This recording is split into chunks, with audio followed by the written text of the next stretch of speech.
Pamirsa, Dinas Kesehatan Provinsi Bali medalang surat edaran majeng samian fasilitas kesehatan ring Bali mangdengu wahin bed occupancy rate BOR antuk nampenin pawahan pasien COVID-19 sanesaya nincap.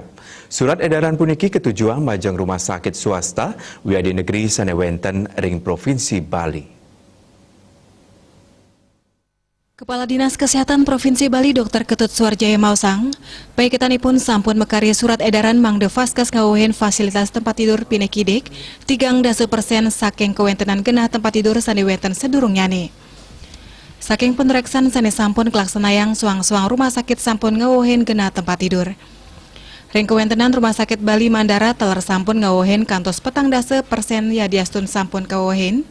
Dani masih kayang rajek ngelaksanayang penureksan mangde nenten-wenten kekirangan fasilitas tempat tidur kantos langkungan 17%.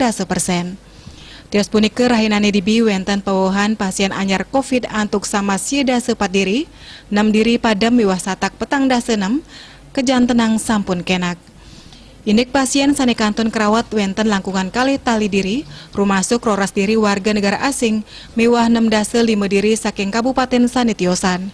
Wilangan pasien sane kantun kerawat sayan mawawah, puni kemawinan Rumah Sakit Side Nampenen Beci, melarapan yaga yang pawohan fasilitas tempat tidur pinekide 30% saking kewentenan sedurung nyani. Bali Pos Nguningayang.